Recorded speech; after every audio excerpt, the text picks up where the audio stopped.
Northamptonshire captain Stephen Peters had a fine day as his side moved ahead of Essex on the first day of their LV County Championship match at Wantage Road, in spite of the efforts of Graham Napier.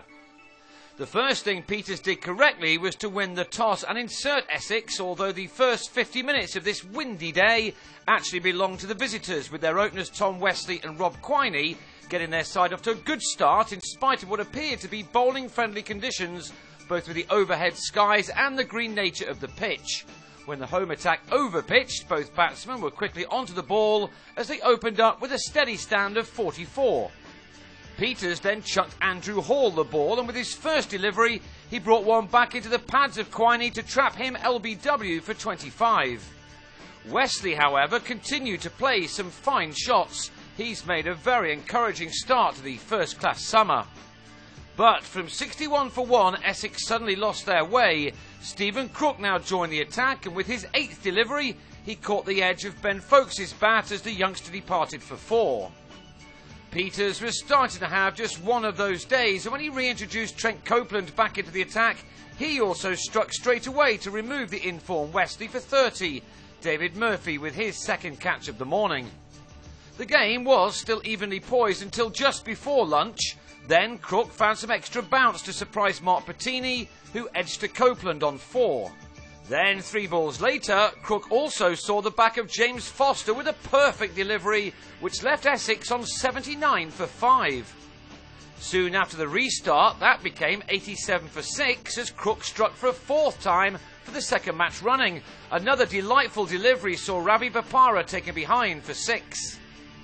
The only Essex batsman to really fight back was Napier, who looked in terrific touch from the off, striking the ball very cleanly with minimum fuss. He was later to explode in the manner he's become accustomed to. He added 28 runs with Greg Smith, who was the 7th man out as Peters did it again. David Willey came back on, and with the second ball of his new spell, he had Smith caught at the wicket for 16. Willey soon struck again too, rearranging Maurice Chambers' stumps. And when Rhys Topley was also bowled by Hall, much to his amazement, Essex were in a real hole on 138 for 9.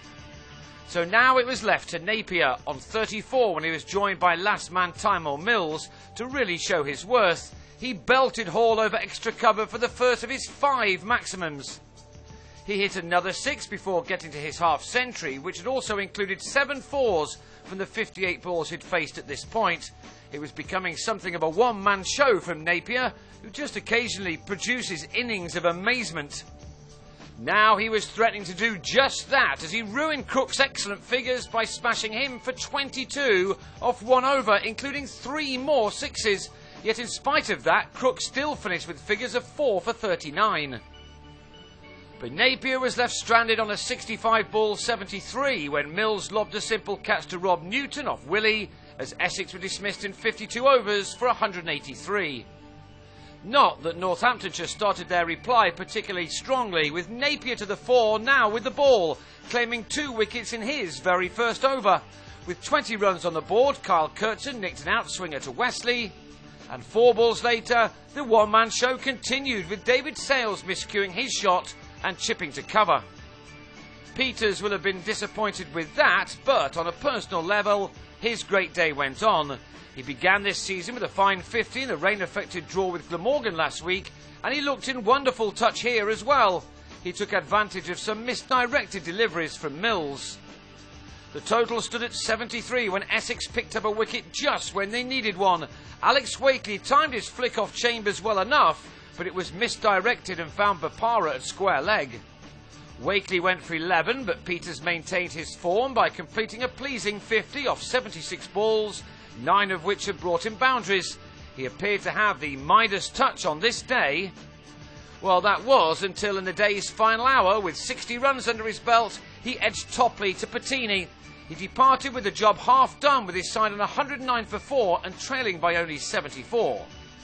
That deficit was reduced to 54 before the final wicket of the day, Hall giving Napier his 3rd with a nick to Bettini on 13. But Rob Newton, who was dropped and bowled without a bail being dislodged, and James Middlebrook saw out the last half an hour just to take their side into a good position by the close. Northamptonshire will resume on day 2 on 156 for 5, with Newton on 35 and Middlebrook on 14.